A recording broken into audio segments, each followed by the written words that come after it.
Okay, अब हमें discuss करना है topic number 15.5, lipids. What are lipids? Lipids are actually the heterogeneous organic compounds of animals and plants. ये हमारे पास heterogeneous organic compounds होते हैं, होमोजीनियस नहीं होते। ठीक है, इसमें डिफरेंट ऑर्गेनिक कंपाउंड्स आपको मिल जाएंगे। आपको इसमें नाइट्रोजन मिलेगा, सल्फर मिलेगा, ऑक्सीजन मिलेगा। तो ये एक हेट्रोजीनियस ऑर्गेनिक कंपाउंड्स होते हैं।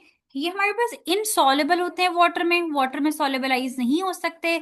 सॉल्युबल होते हैं इन दी ऑर्गेनिक सॉल्वेंट्स। ठीक है, वाटर में इनसॉल्युबल होते हैं और ऑर्गेनिक सॉल्वेंट्स में सॉल्युबल होते हैं। जैसे कि आपने देखा होगा अपनी डेली लाइफ में, अगर आप लिपिड की एग्जांपल हो, तो ऑयल आपको पता है कि एक लिपिड है। किस तरह लिपिड होता है कि अगर आप फॉर एग्जांपल देखो, अब इसको क्या ये वाटर में सॉल्युबल है या नहीं, तो आपके पास इसमें वाटर है और ऊपर फॉर एग्जांपल आपने ऑयल डाल दिया। तो बहुत दफ़ा मैक्रोनीज को बॉईल करते हुए या राइस को बॉईल करते हुए भी ऐसा होता है कि हम उसमें वाटर में पहले ऑयल डाल देते हैं। तो ऑयल को अगर आपने डाल के बेशक आप उसको मिक्स भी कर रहे होते हैं, लेकिन वो मिक्स नहीं हो पाता। कुछ टाइम के बाद जब वो सेटल डाउन हो जाएंगे मॉलिक्यूल्स, तो ऑयल के जो मॉलिक्यूल्स होंगे वो टॉप ऑफ द लेयर पे यहाँ पे आके अपनी एक लेयर बना देंगे सारी की सारी। ऑयल के जो मॉलिक्यूल्स होते हैं वो यहाँ पे आ जाते हैं, तो ये वाटर में मिक्स नहीं हो सकते। इस तरह से आप याद रखिएगा, इनसॉल्युबल होते हैं वाटर में। और ये हमारे पास ऑर्गेनिक सॉल्वेंट्स के अंदर जो है ये सॉल्युबल होते हैं। फॉर एग्जांपल हम बात करते हैं, ईथर हमारे पास एक लिपिड है, क्लोरोफॉर्म हमारे पास एक लिपिड है, बेंजीन भी हमारे पास एक लिपिड होता है। Important biological molecules used as energy storage molecule. हमारे पास ये जो लिपिड्स होते हैं इनको हम लोग as a energy storage molecule use करे होते हैं। इसके बाद हम लोग कहते हैं कि स्ट्रक्चरल कंपोनेंट ऑफ मेम्ब्रेन, ये मेम्ब्रेन का एक स्ट्रक्चरल कंपोनेंट है। यानी कि मेम्ब्रेन्स की फॉर्मेशन में, मेम्ब्रेन्स के स्ट्रक्चर में एक एक कंपोनेंट का नाम है लिपिड। ठीक है, जैसे देखो एक एक मेम्ब्रेन है, सेल मेम्ब्रेन, ये फॉर एग्जांपल सेल के अंदर सेल की मेम्ब्रेन है और मेम्ब्रेन के अंदर लिपिड उसका एक कंपोनेंट होता है। आगे जाके हम इसको देखते हैं कि ये लिपिड कहाँ पे प्रेजेंट होते हैं। ये आपको जिस तरह नजर भी आ रहे हैं कि ये आपके पास यहाँ पे कुछ लिपिड्स होते हैं, फोस्फोलिपिड्स वगैरह प्रेजेंट होते हैं। तो ये हमारे पास एक स्ट्रक्चरल कंपोनेंट है मेम्ब्रेन का। इसके अलावा हमारे पास ये एज अ हॉर्मोन्स पे एक्ट करे होते हैं। वैसे तो आपको पता है कि हॉर्मोन्स जो है ये प्रोटीन्स होते हैं, लेकिन कुछ स्पेसिफिक हॉर्मोन्स की क्लासेस भी आती हैं जो हमारे पास लिपिड्स होते हैं, lipids as a lipid act करे होते हैं। और ये केमिकल मैसेंजर्स भी होते हैं। ये केमिकली मैसेज को ट्रांसफर करे होते हैं वन फॉर्म से अनदर फॉर्म में। ठीक है, तो ये केमिकल मैसेंजर भी इनको कहा जाता है। सो हमारे पास ये एक लिपिड का बेसिक सा इंट्रोडक्शन था कि ये हेट्रोजीनियस ऑर्गेनिक कंपाउंड्स होते हैं। और फर्दर आगे कुछ हमारे पास के पॉइंट्स थे। अच्छा, इसके बाद हम लोग डिस्कस करते हैं क्लासिफिकेशन ऑफ लिपिड्स को। लिपिड्स की अगर हम लोग क्लासिफिकेशन की बात करें, तो हम ये कहते हैं कि हम लिपिड्स को क्लासीफाई करते हैं 4 मेजर क्लासेस में। फर्स्टली हम इसको स्ट्रक्चर और फंक्शन की बेस पे क्लासीफाई कर रहे हैं। स्ट्रक्चर और फंक्शन की बेस पे बात की जाए तो हम लोग कहते हैं कि हमारे पास 5 फर्दर कैटेगरीज होती हैं। फर्स्ट वन जो है वो हमारे पास है ट्राइग्लाइसराइड। सेकेंड वन हमारे पास आती है फोस्फोलिपिड्स। थर्ड वन हमारे पास है यहाँ पे स्टीरोइड्स। फोर्थ वन है वेक्सेल। फिफ्थ वन हमारे पास है टर्पीन्स। ये हमारे पास जो है वो 5 लिपिड्स हैं जो कि जिनको हम लोगों ने एक स्ट्रक्चरल या फंक्शनल क्लासिफिकेशन में कैटेगराइज किया हुआ है। ठीक है, ये 5 हमारे पास लिपिड्स हैं, स्ट्रक्चरल एंड फंक्शनल बेस्ड। इसके बाद हमारे पास होता है केमिकल स्ट्रक्चर बेस्ड। ठीक है, कुछ होते हैं जिनका केमिकल स्ट्रक्चर की बेस पे उनको हम क्लासीफाई करते हैं। वो मेजर 3 होती हैं। फर्स्ट वन सिंपल लिपिड्स होते हैं हमारे पास, फॉस्फोलिपिड्स और डिराइव लिपिड्स जो है वो इसमें आ जाते हैं। सिंपल लिपिड्स, फॉस्फोलिपिड्स और डिराइव लिपिड्स होते हैं। अब देखो फॉस्फोलिपिड्स जो है वो आपके पास स्ट्रक्चर एंड फंक्शन में भी आ गया है, और उसके बाद आपके पास यहाँ पे भी आ चुका है। तो हमने ना इसके अंदर ही क्लास को स्टडी करें केमिकल स्ट्रक्चर बेस्ड। ठीक है, स्ट्रक्चर के अंदर ही केमिकल स्ट्रक्चर आ चुका है। इसके बाद हमारे पास जो थर्ड है वो आती है फंक्शन बेस्ड। अब फंक्शन बेस्ड में देखो, फंक्शन बेस्ड में कुछ हमारे पास एनर्जी स्टोरिंग लिपिड्स होते हैं जिनका काम ही, उनका फंक्शन ये होता है कि वो एनर्जी को स्टोर करे होते हैं। इसके अलावा स्ट्रक्चरल लिपिड्स होते हैं, सिग्नलिंग लिपिड्स होते हैं, और हमारे पास जो है वो प्रोटेक्टिव लिपिड्स भी होते हैं। तो ये हमारे पास कुछ फंक्शन बेस्ड हम लिपिड्स को इस तरह से डिस्कस करते हैं। और इसके बाद हमारे पास डी, हमारे पास जो नेक्स्ट पार्ट है that is about the physical characteristic based. ठीक है, ये कुछ करेक्टरिस्टिक्स की बेस पे हमारे पास 2 लिपिड्स होते हैं, 2 टाइप्स के। The first one is the saturated glycerides and other one is the unsaturated glycerides. अब हम लोगों ने क्या करना है कि हमने one by one in 4 different categories को, इनकी सब कैटेगरीज को हमने डिस्कस करना है। स्टार्ट करते हैं हम लोग टाइप्स ऑफ लिपिड्स में। First one structure and functional based lipids से। ठीक है, structure and functional based lipids में हमारे पास मैं बात कर रही हूँ यहाँ पे structure and function based lipids की। अगर हम इसकी बात करें तो इसमें हमारे पास क्या होता है, इसमें हमारे पास फर्स्ट जो एग्जांपल है वो है ट्राइग्लाइसराइड्स की। ट्राइग्लाइसराइड्स बनते कैसे हैं, फॉर्म कैसे होते हैं? So triglycerides are form by the glycerol plus three fatty acids. जब हम लोग ग्लाइसरोल का रिएक्शन थ्री फैटी एसिड से करवाते हैं तो रिजल्ट में ट्राइग्लाइसराइड की फॉर्मेशन होती है और water molecule as a by product बन जाता है। अब यहाँ पे अगर आप देखो तो ये आपके पास क्या है, एक ग्लाइसरोल है। ग्लाइसरोल हमारे पास क्या होता है, एक थ्री कार्बन एक कार्बन कंटेनिंग कंपाउंड जिसके पास थ्री अल्कोहलिक ग्रुप होते हैं, ठीक है। हमारे पास ये कार्बन कंटेनिंग कंपाउंड होता है, जिसके पास कंपाउंड होता है जिसके पास जो है वो थ्री ओ एच ग्रुप्स होते हैं। उसका एक स्पेसिफिकली एक कॉमन नेम उसको उसका होता है हमारे पास ग्लाइसरोल, ठीक है।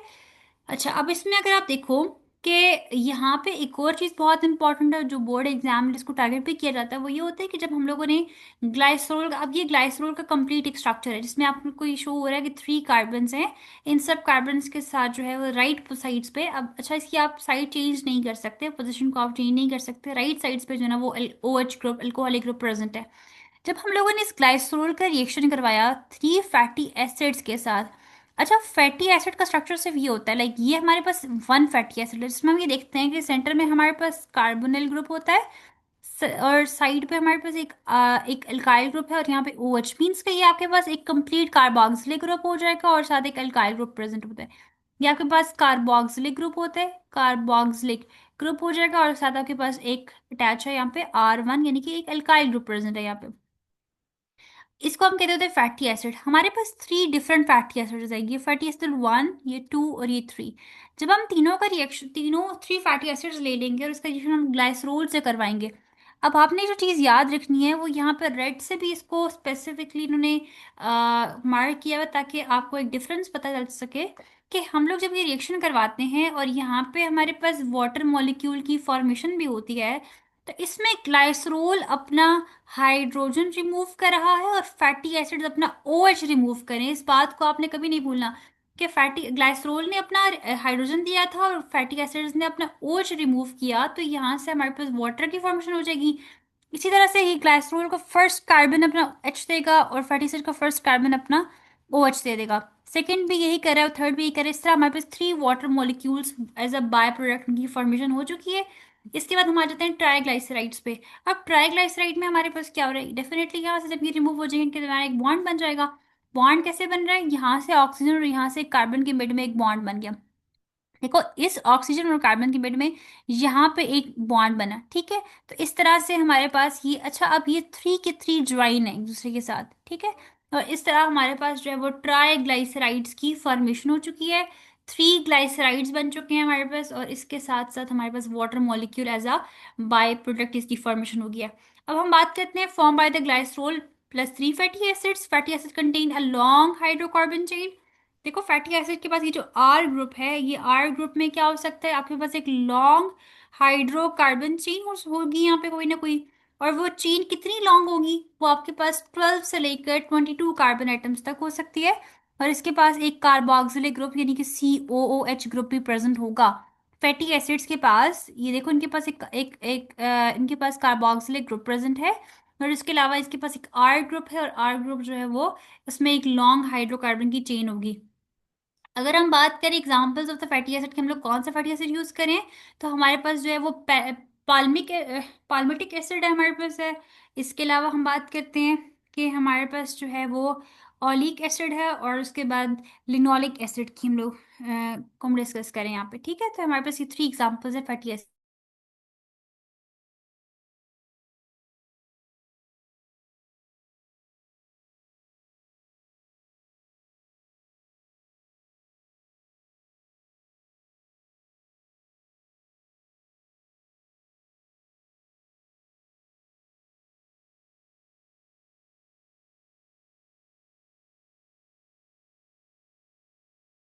अच्छा, इसमें एक चीज और बहुत इम्पोर्टेंट होती है, और वो इम्पोर्टेंट पॉइंट आपके पास ये है कि आपको ये पता होना चाहिए कि जो पाल्मिक एसिड है, ऑयलिक और इसके अलावा लिनोलिक एसिड्स है, इनमें इनमें डेफिनेटली सबके पास कार्बोक्सिलिक ग्रुप तो सबके पास सिमिलर होगा।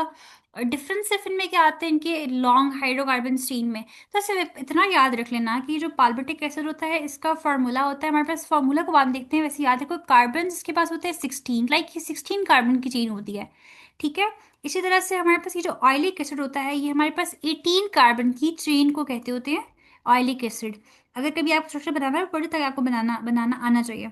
उसके बाद जो है वो हम लोग ये कहते हैं कि लिनोलिक एसिड जो होता है इसमें भी हमारे पास 16 सॉरी इसके पास भी 18 कार्बन होते हैं। अच्छा, दोनों में पर डिफरेंस क्या है?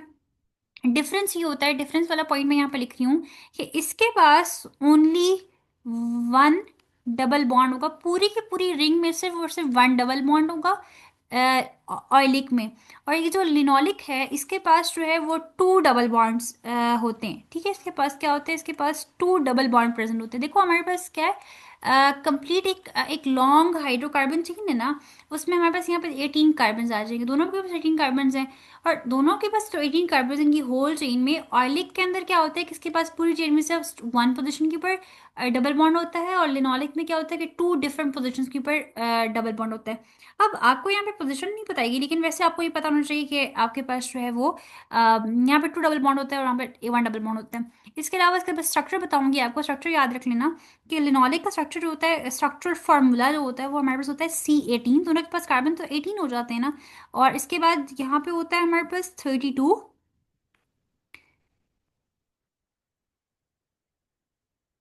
अच्छा, यहाँ पे हमारे पास जो है वो 32 सात कार्बन होते हैं, हाइड्रोजन होते हैं सॉरी, और ऑक्सीजन हमारे पास जो है वो टू होते हैं। इसके अलावा अगर हम लोग बात करें यहाँ पे ऑयलिक की, तो ऑयलिक में हमारे पास क्या होता है, यहाँ पे C18 होता है, H34 और O2 होता है। ठीक है। और वैसे पाल्मेटिक में हमारे पास क्या होता है कि यहाँ पे भी हमारे पास C18, H32 और O2 आ गया। यहाँ पे एक्चुअली हाइड्रोजन का नंबर लेस इसलिए होता है बिकॉज 34 यहाँ पे इसलिए आ रहा है बिकॉज यहाँ पे वन डबल बॉन्ड है। यहाँ पे 32 इसलिए क्योंकि इसके पास जो है वो टू डबल बॉन्ड्स आ रहे हैं। तो ये हमारे पास कॉन्सेप्ट होता है इन फैटी एसिड का, ये आपकी बुक में एग्जांपल्स भी गिवन है इन थ्री की। इसके बाद आगे देख लो कि आपके पास ये है कि इफ द सेचुरेटेड हाइड्रोकार, अगर आपके पास सेचुरेटेड फैटी एसिड्स होंगे तो हमारे पास वो सॉलिड होंगे रूम टेम्परेचर के ऊपर, लाइक बटर। अगर आपके पास सेचुरेटेड फैटी एसिड्स हुए तो वो आपके पास सॉलिड होते हैं रूम टेम्परेचर के ऊपर, 25 डिग्री सेंटीग्रेड पे वो सॉलिड स्टेट में प्रेजेंट होंगे। अगर आपके पास अनसैचुरेटेड फैटी एसिड्स होते हैं तो वो ऑयल्स की फॉर्म में यानी लिक्विड की फॉर्म में होंगे, इसकी एग्जांपल ऑयल है। और ये 25 डिग्री सेंटीग्रेड रूम टेम्परेचर के ऊपर जो है वो लिक्विड फॉर्म में एग्जिस्ट कर रहे होते हैं, जैसे कि ऑलिव ऑयल हो गया, सनफ्लावर ऑयल हो गया, ये एग्जांपल्स है हमारे पास अनसैचुरेटेड हाइड्रोकार्बन्स की। सेचुरेटेड में क्या होता है, यहाँ पे देख लो, इसमें क्या होता है सेचुरेटेड के अंदर कि इसकी जो चेन होती है वो बिल्कुल एक लॉन्ग स्ट्रेट चेन होती है, लेकिन इसकी चेन स्ट्रेट नहीं होती। ठीक है, इसमें कोई डबल बॉन्ड नहीं आता, लेकिन इसमें डबल बॉन्ड आ जाता है। डबल बॉन्ड फॉर एग्जांपल यहाँ पे आ गया, किसी पॉइंट में डबल बॉन्ड होगा तो वहां उससे आगे आपको फर्दर जो चेन है वो आपको स्ट्रेट नहीं मिलेगी, लेकिन यहाँ पे चेन बिल्कुल स्ट्रेट होती है। तो ये स्ट्रक्चर्स होते हैं सेचुरेटेड और अनसेचुरेटेड के। इसके बाद आपके पास जनरल रिएक्शन हम लोगों ने यहाँ पे स्टडी कर लिया था, ग्लाइसोल ने जब रिएक्शन किया फैटी एसिड के साथ तो ट्राइग्लाइसराइड्स और वाटर की फॉर्मेशन हो गया। अब यहाँ तक हम लोगों ने बहुत डिटेल में ट्राइग्लाइसराइड्स को डिस्कस कर लिया है। अब मुझे बताओ कोई क्वेश्चन है आपका यहाँ तक वजीहा? नो मैम, कोई क्वेश्चन नहीं। ओके, अब हम इसके बाद मूव करते हैं नेक्स्ट वन पे, वो हमारे पास है फोस्फोलिपिड्स। फोस्फोलिपिड्स में क्या होता है, phospholipids are actually the esters of glycerol that contains two fatty acids and one phosphate group linked to the glycerol. अब इसमें देखो क्या होता है, इसके पास जो है वो ये फॉस्फोलिपिड्स होते हैं, इनको हम कहते हैं कि ये ईस्टर्स ऑफ ग्लाइसरोल है। अच्छा, ईस्टर ऑफ ग्लाइसरोल का मतलब क्या होता है कि इनके पास जो है वो टू फैटी एसिड्स होते हैं। जैसे यहाँ पे आपने देखा था कि पहले ट्राइग्लाइसराइड में थ्री फैटी एसिड्स थे, यहाँ पे टू फैटी एसिड होते हैं और उनके पास वन फॉस्फेट ग्रुप होता है। ठीक है, उनके पास वन फॉस्फेट ग्रुप होता है जो कि ग्लाइसरोल से लिंक्ड होता है। अच्छा, अब देखो हमारे पास इसका ये जो फॉस्फोलिपिड का स्ट्रक्चर होता है इसमें हमारे पास क्या होता है, इसका एक phospholipids contain a head and tail. Phospholipids जो होते हैं इनके पास हमारे पास यहाँ पे एक हेड भी होता है और एक टेल होता है। हेड का अपने पॉइंट याद रखना है कि हेड की जो बात होती है वो होता है दे आर हाइड्रोफिलिक। ठीक है, हेड हाइड्रोफिलिक होते हैं, हाइड्रोफिलिक। और जो टेल्स होती हैं वो हमारे पास यहाँ पे हाइड्रोफोबिक होती हैं। हाइड्रोफोबिक।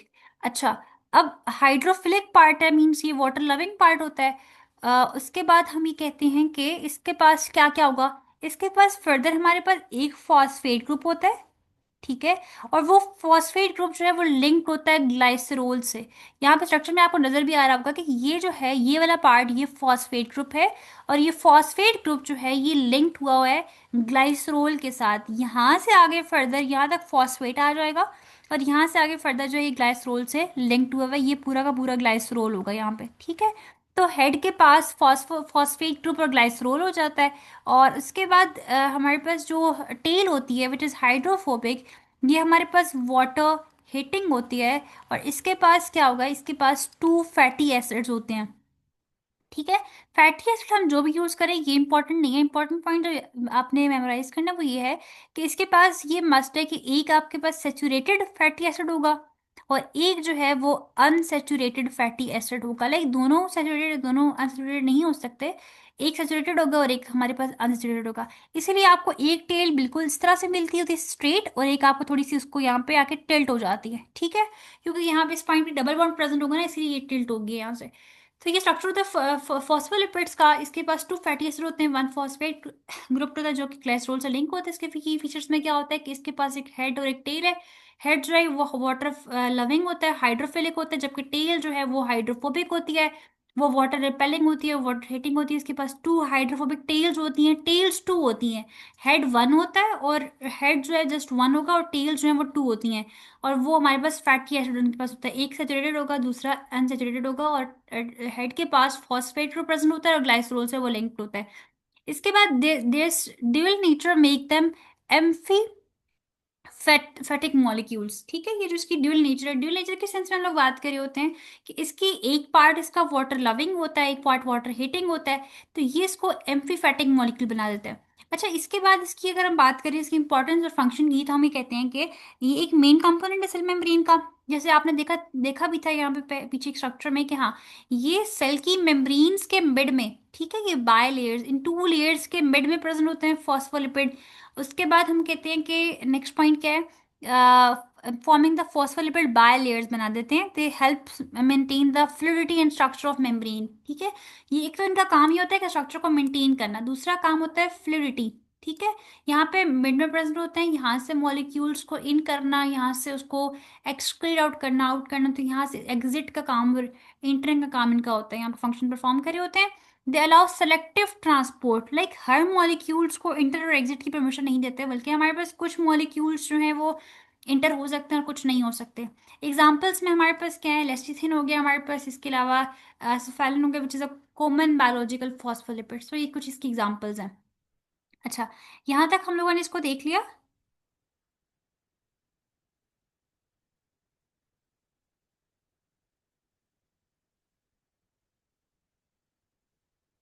यहाँ तक हम लोगों ने देख लिया हमारे पास फॉस्फोलिपिड्स क्या होते हैं, ठीक है। अच्छा, यहाँ तक कुछ क्वेश्चन है आपका वजीह?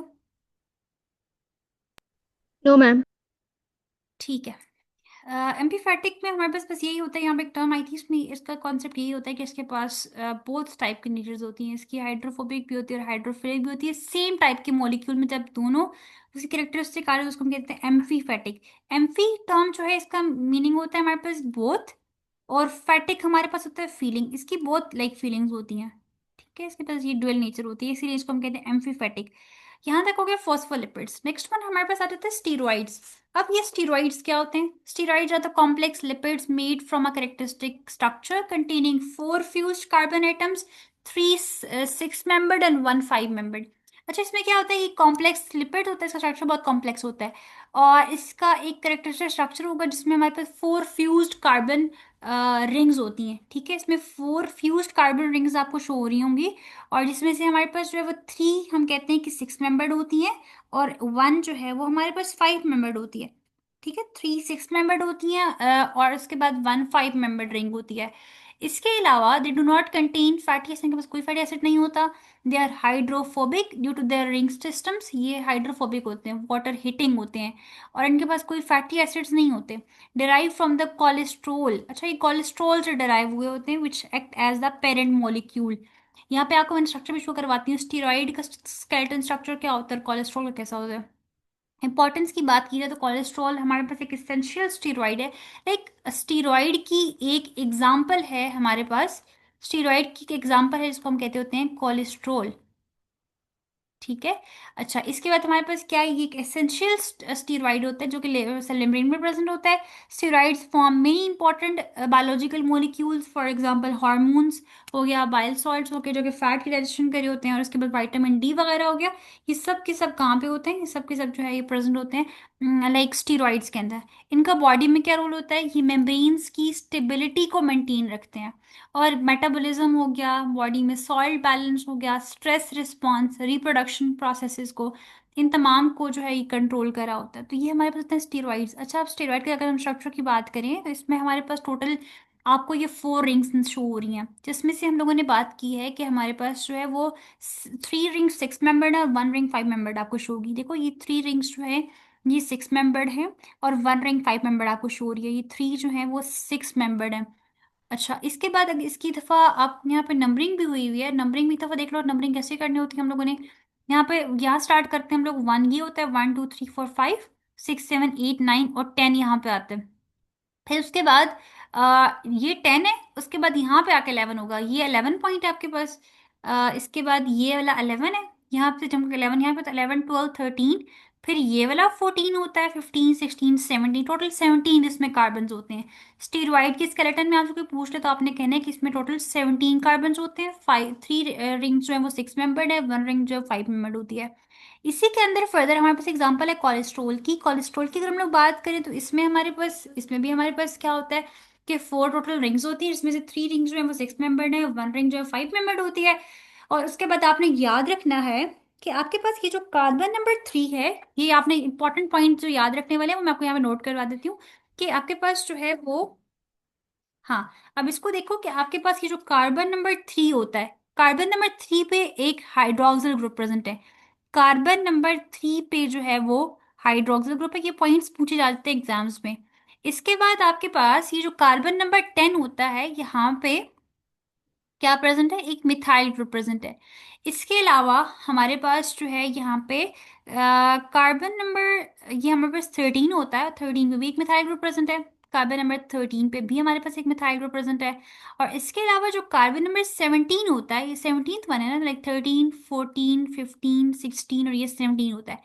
17 पे जो है वो एक लॉन्ग चेन प्रेजेंट होती है। ठीक है, एक लॉन्ग चेन होती है जिसमें आपने याद रखना है कि जो आपके पास चेन है उसमें 1 2 3 4 5 6 कार्बन होते हैं, लाइक 6 मेन चेन में आपको ये शो करवाती है, इस तरह से होती है कि आपके पास यहाँ पे जो कार्बन है ये 1 2 3 4 5 और 6। ठीक है, इस तरह से ये मेन पैरेंट चेन होती है। उसके बाद जो है वो, इसको आप पैरेंट चेन कंसिडर कर लें। और इसके बाद यहाँ पे एक एक हमारे पास मिथाइल ग्रुप प्रेजेंट होता है, और इसके अलावा यहाँ पे भी एक मिथाइल ग्रुप प्रेजेंट होता है। ठीक है, बाकी जो मेन पेरेंट चेन है वो हमारे पास ये वाली पेरेंट चेन कंसिडर हो जाएगी। इन पोजीशंस के ऊपर एक मिथाइल ग्रुप प्रेजेंट है, और ये वाला जो पार्ट होता है ये रिंग से 5 मेंबर्ड रिंग से अटैच होता है। ठीक है, तो इस तरह से हमारे पास ये स्ट्रक्चर होता है कोलेस्ट्रॉल का, और आपने स्टेरॉइड्स का स्केलेटन भी यहाँ पे देख लिया। तो यहाँ तक हम लोगों ने डिस्कस कर लिया कि हमारे पास स्टेरॉइड्स क्या होते हैं, और उसमें फर्दर हम लोगों ने थोड़ा सा बेसिक से कॉन्सेप्ट भी ले लिया कोलेस्ट्रॉल का भी। यहाँ तक कोई क्वेश्चन है आपका वजीहा? नो मैम, ये क्लियर है। ओके, अब इसके बाद हम मूव करते हैं वेक्सेस पे। वेक्सेस में क्या होता है, they are the esters of long chain fatty acids with long chain alcohols. Waxes की हम बात करें, ये ईस्टर्स हैं हमारे पास फैटी एसिड्स के और अल्कोहल्स के। ठीक है, यहाँ पे इसके साथ फैटी एसिड प्रेजेंट होते हैं और अल्कोहल्स भी होते हैं। स्ट्रक्चर में देखो तो ये आपके पास स्टीरॉइड का स्ट्रक्चर ये था, और वेक्सेस का स्ट्रक्चर ये होता है। Steroids are characterized by four ring structure. All the vexes are esters made of an alcohol chain and a fatty acid chain इसके पास होती है। इसके पास अल्कोहल होता है और फैटी एसिड होता है। इसके अलावा हम ये कहते हैं कि हमारे पास नेक्स्ट पॉइंट हमारे पास क्या है, इसका फीचर्स की बात की जाए तो it is extremely hydrophobic, water repelling होता है, बिकॉज इसके पास तो चेन होती है फैटी एसिड की, इसी वजह से they are solid at room temperature. Waxes के बारे में याद रखिएगा कि वेक्सेस जो हैं वो सॉलिड होते हैं रूम टेम्परेचर पे, और अगर ये सॉलिड है रूम टेम्परेचर पे तो हम कहते हैं कि ये हमारे पास क्या है, दे आर सेचूरेटेड हाइड्रोकार्बन्स। ठीक है, ये हमारे पास सॉरी सेचूरेटेड फैटी एसिड्स होते हैं यहाँ पे। देखो सॉलिड था ना, तो सेचूरेटेड फैटी एसिड्स होते हैं हमारे पास। Not hydrocarbons. यहाँ पे आता है फैटी एसिड्स। उसके बाद नेक्स्ट पॉइंट हमारे पास क्या है, generally chemically unreactive due to the long carbon chains की वजह से ये अनरिएक्टिव होते हैं, इतना रिएक्शन में पार्टिसिपेट नहीं करे होते। नेक्स्ट पॉइंट हमारे पास क्या है कि इंपॉर्टेंस की अगर हम लोग बात करें तो हम ये कहते हैं कि they provide a protective coatings on the leaves, fruits and the animal skins, fur and feather, इन सब पे प्रोटेक्टिव कोटिंग उनको प्रोवाइड करे होते हैं। ठीक है, उनके स्किन के ऊपर एक कोटिंग होती है वैक्सेस की। इसके बाद they prevent water loss in plants, पानी में जो प्लांट्स के अंदर जो वाटर का लॉस है उसे प्रिवेंट करे होते हैं। Provide insulation and protection in animals, like for example bee waxes इसकी एग्जांपल है। इंसुलेशन प्रोवाइड करे होते हैं और साथ ही साथ जो है प्रोटेक्शन भी देते हैं। एग्जाम्पल में हमारे पास है बी वैक्स हो गया, कैडनेब्यूला, कैन्यूबा वैक्स हो गया, या फिर लनोलेंड्रॉन्स की एग्जांपल्स होती हैं। तो ये हमारे पास थ्री जो है वो वैक्सेस आ जाते हैं। लास्ट वन हम डिस्कस कर लेते हैं, दैट इज दी आइसोप्रेनॉइड्स और टर्पीन्स। अच्छा, ये आइसोप्रेनॉइड और टर्पीन्स में हमारे पास क्या होता है कि isoprenoids are also called as terpenes, इनको हम लोग कहते होते हैं they are liquids, sorry they are lipids built from the isoprene unit. 5 carbon molecule C5H8 से ये डराइव हो रहा होता है। इसमें एक आइसोप्रीन यूनिट होता है जिसमें जिसको हम कहते हैं 5 कार्बन यूनिट होता है। They include a wide variety of natural products इसमें अंदर आ जाते हैं। और सेकेंडली हमारे पास ये बहुत ही वोलेटाइल होते हैं, एरोमेटिक भी होते हैं, इनके पास एरोमेटिसिटी इसके अंदर होगी, और कॉम्प्लेक्स के रिंग स्ट्रक्चर्स होते हैं, found mostly in the plants. Functions की बात की जाए तो हम कहते हैं कि ये एक एसेंशियल ऑयल्स फॉर्म करे होते हैं, like fragrances in the plants. They are use as signalling molecules के लिए इनको हम यूज करे होते हैं, जैसे कि प्लांट हार्मोन्स वगैरह हो गए। और ये सर्व करे होते हैं एज अ पिगमेंट्स भी। इस फॉर एग्जांपल हमारे पास कैरेटोनॉइड्स हैं, कैरेटोनॉइड्स जो होते हैं इनका कलर क्या होता है, they are orange pigment in the carrots. ठीक है, तो इस तरह ये एज अ पिगमेंट भी एक्ट करे होते हैं। Form vitamin such as vitamin A, vitamin E and vitamin K। ये थ्री वाइटामिन जो हैं ये हमारे पास टर्पीन्स आइसोप्रेनॉइड्स फॉर्म करे होते हैं। Helps in the photosynthesis process, like chlorophyll has an isoprenoid tail. ठीक है, ये हमारे पास फोटोसिंथेसिस में भी हेल्प आउट करे होते हैं। एग्जाम्पल्स में मेंथोल, कैम्फर, कैरोटीन, रबर। इसके बाद रबर का कहा जा रहा है कि रबर जो है ये पोली आइसोप्रीन है। तो ये हमारे पास कुछ एग्जांपल्स है। कैम्फर बहुत ही कॉमन एग्जांपल है और कैरोटीन भी बहुत ही कॉमन एग्जांपल है आइसोट्रोपिन की।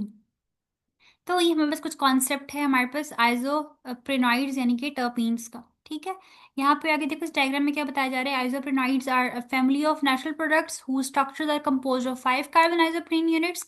The unit consist of 4 carbon chains with a 1 carbon branch at carbon number 2। ठीक है, ये एक्चुअली 4 कार्बन की चेन होती है और इसमें से एक कार्बन जो है वो ब्रांच नंबर 2 पे प्रेजेंट होता है। लाइक जैसे आप देख लो ये वाला 16 कार्बन के ऊपर एक ब्रांच प्रेजेंट है, तो टोटल ये C5 की एक आइसोप्रीन यूनिट लाइक 5 कार्बन का होता है। उसके बाद यस, ये बेसिक सा कॉन्सेप्ट था आइसोप्रेनॉइड्स का, और अभी तक आपको इतना ही बेसिक कॉन्सेप्ट की जरूरत है। इसके अलावा एक और याद रख लेना, एक और एग्जाम्पल की मैंने मेंशन नहीं की, लेकिन एग्जाम्पल एक और है हमारे पास यहाँ पे, पाइनीन। पाइनीन हमारे पास जो है वो एग्जांपल है आइसोप्रेनॉइड्स की, जो कि आपकी बुक में भी गिवन है। ठीक है, तो ये हमारे पास कुछ आइसोप्रेनॉइड्स हैं और टर्पीन का कॉन्सेप्ट है। यहाँ तक कोई क्वेश्चन है आपका वजीहा?